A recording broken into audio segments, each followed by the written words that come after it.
We all accept what's going on and what's causing the cost of living crisis, but what to do about it? What would be your easy fix?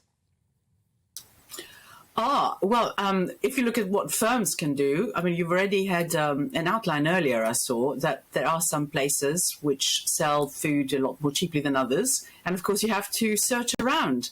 But of course, searching around is costly.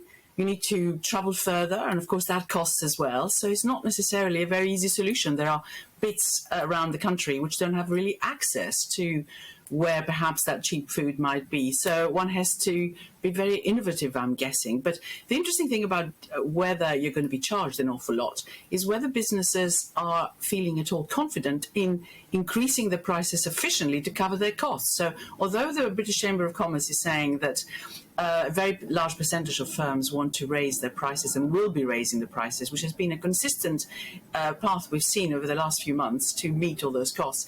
What they cannot do is increase their prices to completely cover their costs, because the consumer is simply not going to be able to buy the stuff because real wages are falling, as we know. So there's a conundrum there. So the real concern is, are those businesses going to survive in the future? Even your corner shop, if you like, that we all perhaps depend on. Because, of course, if they cannot pass the price, their cost to the consumer, the profits will suffer. And what I think the British Chambers of Commerce is saying, and what the CBI is saying, and what loads and loads of other organisations are now telling you, is that business confidence is falling, that a very large percentage of firms are right now not profitable. And the real question is, what is going to happen in the future? Will unemployment even start increasing as a result of all this? So it's not just the individual cost of living issue, it's really what's going to happen to the economy in the longer term which should worry us right now.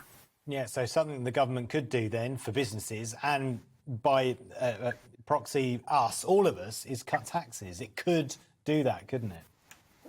Indeed, I think the discussion which is going on right now is what to do with VAT in particular. Yes, the Chancellor is saying that, and the Prime Minister, that we're cutting taxes because we're increasing the threshold for national insurance contributions for when you start paying them. But in reality, those national insurance contributions have gone up. So they've given back something, but they're taking away a lot more overall. So it's not necessarily a tax cut as such when you look at the overall context within which that is being discussed. But yes, VAT is being done actually in other countries, and we did have that for a while in the hospitality sector, if you remember, and that was pretty good because it helped them hugely. It went down to 5% and then gradually has come back up to 20% again.